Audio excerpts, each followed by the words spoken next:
With the death count still rising from Hurricane Helene, the National Hurricane Center is still tracking 3 systems. One could again threaten the Florida South Coast area.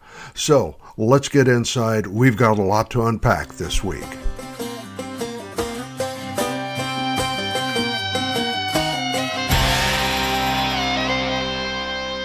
Hello, everybody. I'm Bill Bateman, part of the team here at Refuse to be a Victim Personal Protection Training, and this is Survival Beyond the Bug Out Bag 2.0. We're looking at ways to get you involved in prepping for disasters. I don't have to do a thing this week other than point to the east side of the United States. Hurricane Helene came through and caused havoc. 100-year flood levels, over 120 dead at this writing. That number sadly continues to go up, and it shows the importance of not only staying alert, staying aware, following the information of the authorities, evacuate, how to shelter, where shelters are, but the importance of being ready yourself. Over 2 million people, the last I read, are without power. Water lines are down, power lines are down, grocery stores are just totally devastated. So there are a lot of places up on the internet, reputable places you can donate to help. World Central Kitchen is an excellent resource I personally support. Of course, our good friends at the Red Cross. There are a number of reputable shelters and methods available for you to donate and to help out back there. And what I'd like to talk about today is what I've been talking about the last couple of weeks, and that's the fact that a lot of us are getting prepared. I see a growing list of people listening each week, and thank you for that. I see a number of people who have actually told me, hey, I told somebody about your podcast. That's what we need to do. I'm going to include some links. You'll find a number of links on the front end where you log in. And the first 2 are going to be statistics on prepping.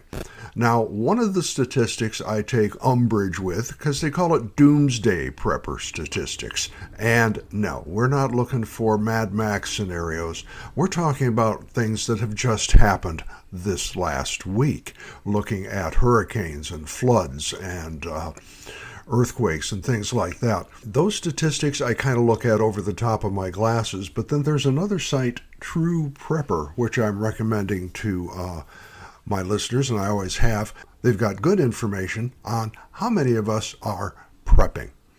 Now, let's consider that regardless of the ages, and there seems to be young people and old people seem to be getting the message. You folks in the middle, I'm a little worried about, and you're the ones I'm talking to. So there's statistics by age and by geographical region. Oregonians do an amazingly good job. We are able to, and by the way, the new standard, you used to be able, and this is back when I started 8 years ago, you used to be prepped up, you used to be considered prepared if you had 3 days to a week of supplies to get through until somebody could help you out. Nowadays, 30 days. 30 days supplies. That's food, water, fuel, lighting, medical supplies, all those things you personally need, and everybody is different, to survive. And I wanted to spend a little time this week, not taking anybody to the woodshed, but asking, why are not more people preparing? Because if you look at these statistics, either set you look at, as I mentioned the past couple weeks, 70% of folks are not prepping. They're not getting ready for what just happened in Florida and Georgia and North Carolina. And my thoughts and prayers, and I hate that phrase because it's so weak, but I do wish the very best and send out thoughts and prayers to all of you folks fighting it out back there. I wonder what's stopping us, and part of it is you don't think of it. It's now made mainstream media. I saw a woman's magazine. I was in the doctor's office waiting, and I just happened to open the magazine, and they said, you should be prepping. So along with the lipstick and eyelash thing, there is a deal on, ladies, you should be prepping. And the question, I guess, is what's stopping you? And I'm looking at some of the things that stopped me, some of the things that were an impediment to me when I started a number of years ago. I had stronger motivation. I was part of the Northridge earthquake a number of years ago. Talk about getting motivated. That'll do it. And I looked at the key things. And so I'm going to put these out, and I'm going to ask you, our regulars, our folks that have been with me for a while, you have homework this week, and that is to go out and tell 5 people about getting prepared.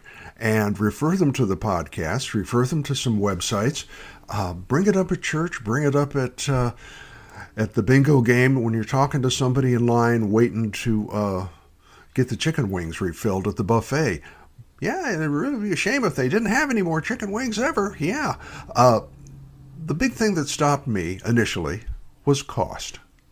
I purchased a bag at Costco for around $300, and it was supposed to be an emergency survival bag. And I've told this story many times, and I'm not mad at Costco about it. I'm mad at the manufacturer, because the first aid component was primarily those little tiny fingertip Band-Aids, and they didn't stick. There was not any gauze. There was not any quick clot. There was not a tourniquet in the bag. And it was packed in so tight, it was like a parachute. You took out one thing and the whole thing spilled out on the floor.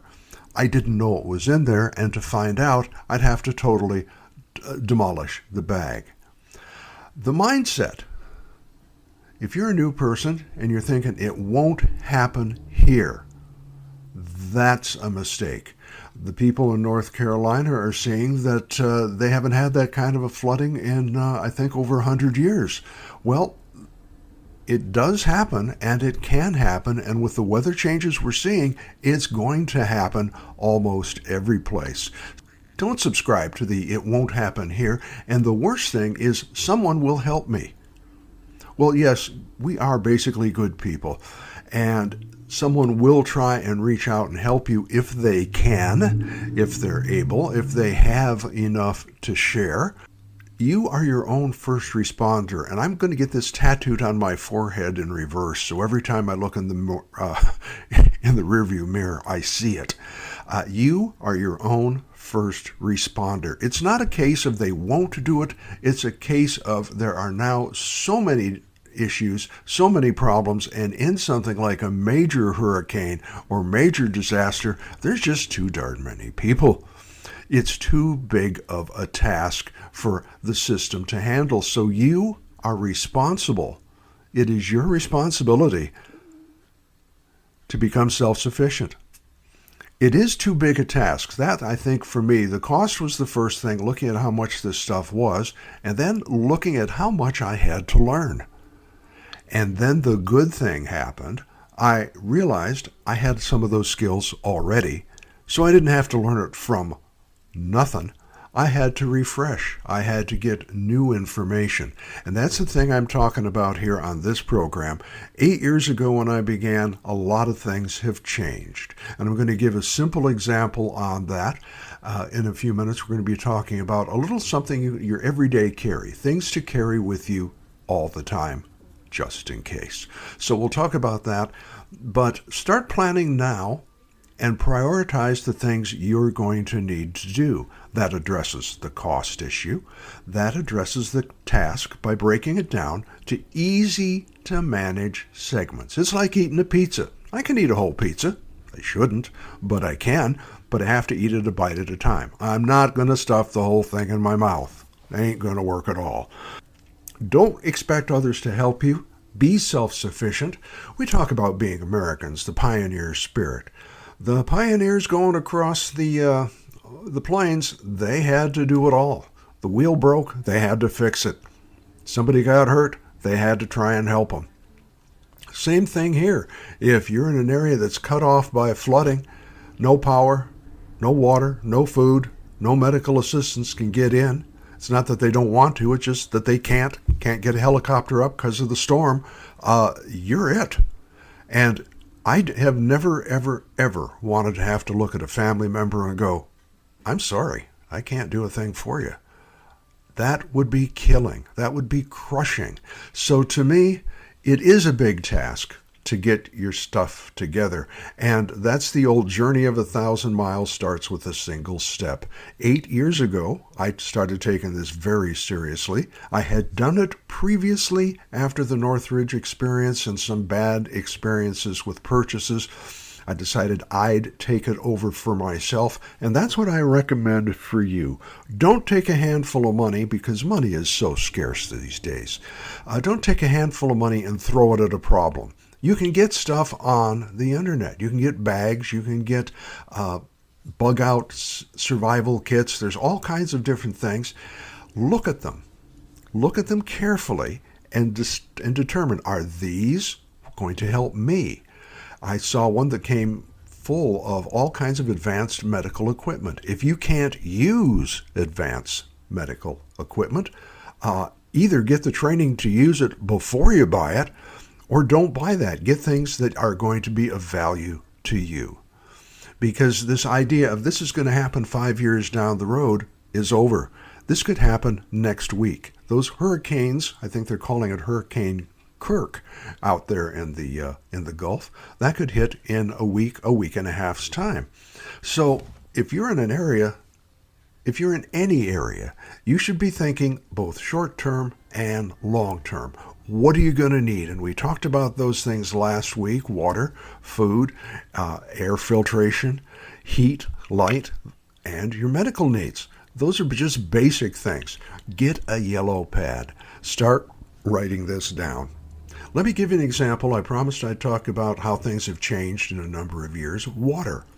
Water continues, and I don't know what people are doing, what's motivating this, why somebody hasn't taken a bat to somebody, because water continues to be polluted with forever chemicals. Now, forever is an interesting word because it means forever. It means once you put that stuff in the water, you can't get it out. And there is now evidence of microplastics in the water. All those shopping bags from 10 years ago have finally ground down to their smallest microcomponents, and they're showing up in the fish, and they're showing up in the water. And you can't filter it out because it's micro size, and it's getting into the human body. This is serious stuff. We have to look at planning now for what's going to happen down the road, and we have to look at planning for what's going to happen next week. So I mentioned water.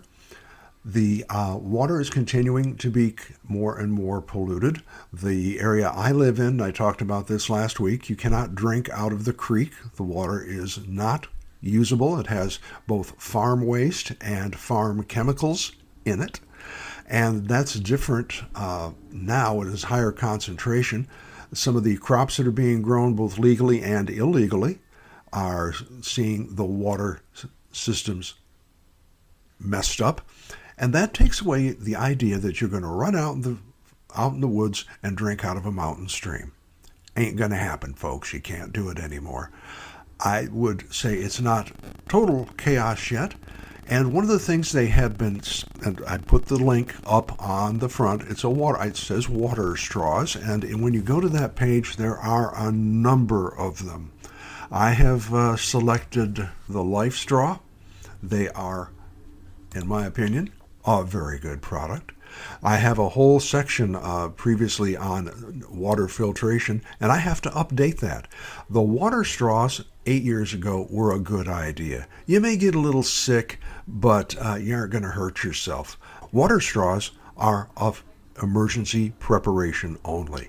You have to be able to filter it first through a t-shirt, some dirt, and some pebbles to get some of the stuff out of it.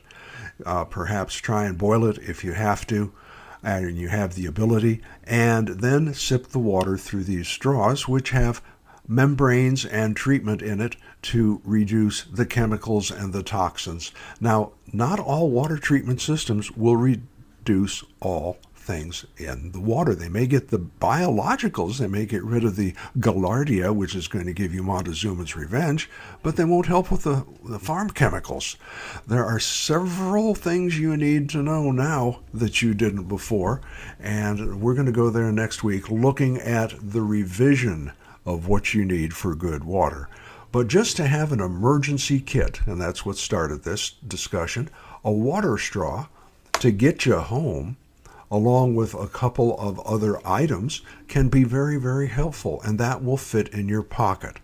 So if you have not begun prepping, if you haven't gotten involved in this yet, put a little kit together that you can have in your pocket, that you can put in the glove box or that central console in your car, maybe a little something in the trunk. Start looking at those things. And my regulars, those of you who are listening, I hope you will share your ideas. And that is everybody's homework for next week. My address, my email address is on the front of the program. I'm going to ask you, what's stopping you? If you're a new person, if you've just joined the program, what's stopping you from becoming a prepper? We've got 7 years of programs you can research. That's good. But these are more things like the costs, the fear. It won't happen to me. Admitting it, saying its name, and I did that on nuclear war. Say its name. I've had to do that to several diseases. Look at what's scaring you and name it. And then you can fight it because you know what you're fighting.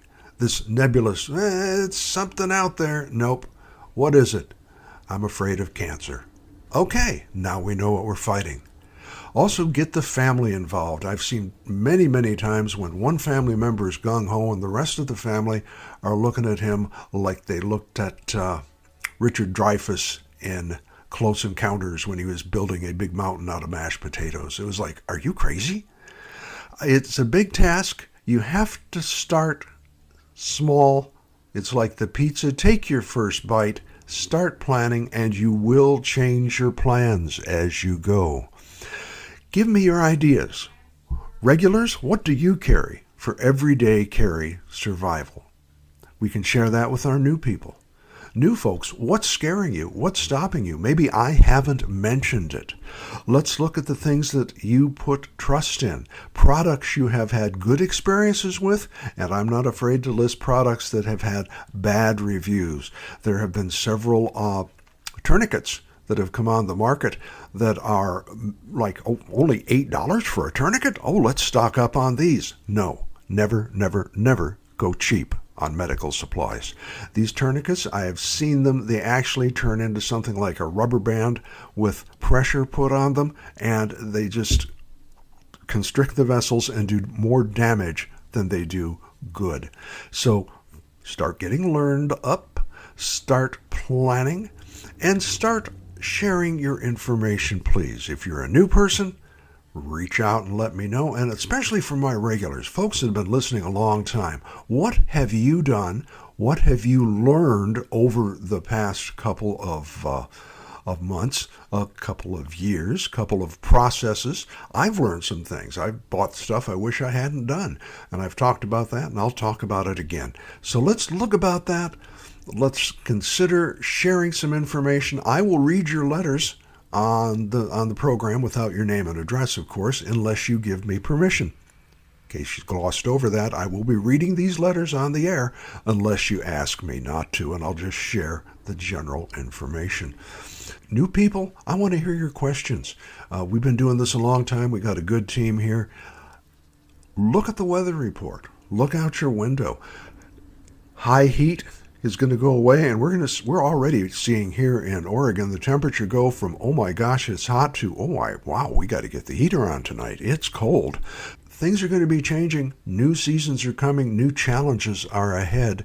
You can either hide under the sofa, or you can just name your fear and be ready to face it. Out there at the range, things are moving along very, very well. We had last weekend the sight-in event for those of you who are going to be hunting. We had 300, 400, 500, and 600 yard range open, and folks out there to help you out. That was Sunday and Tuesday, and I hope you all had an opportunity to take care of that. A big round of applause to everybody out there for the extra time and effort it takes to set up a program like that. And it's a good way to introduce you to long-range shooting. That range, as I mentioned last time, is where some international records have been set. So it's the real deal. And I'm really pleased to see that it's getting more and more use.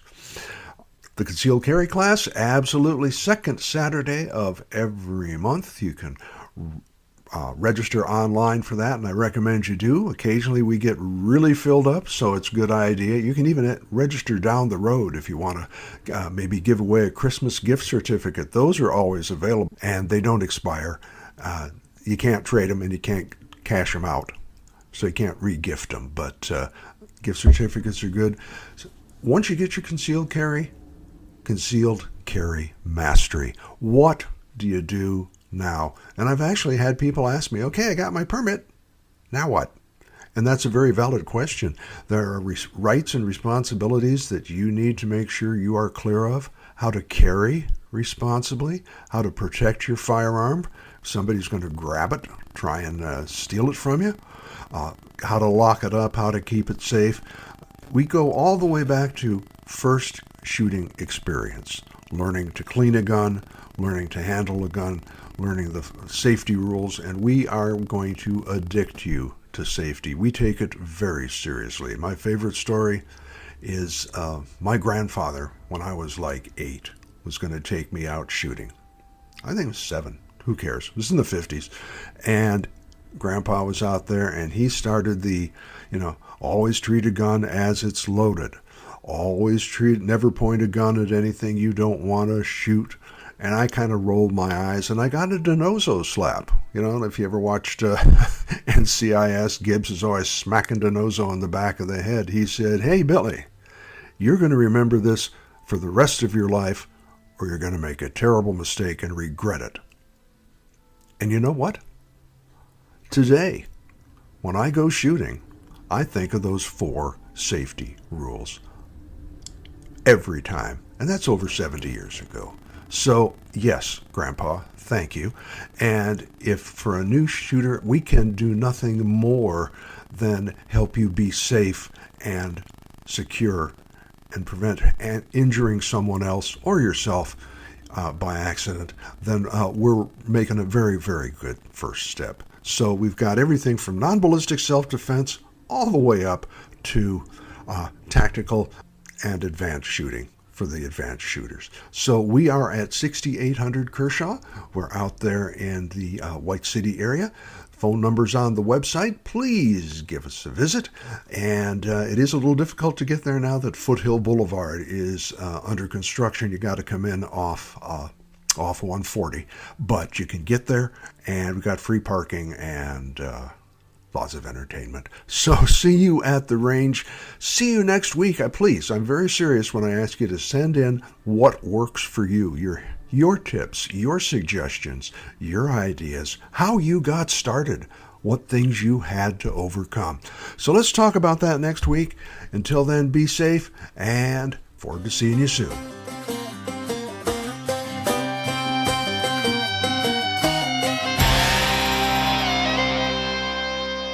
The preceding program was a presentation of Retired Guy Productions.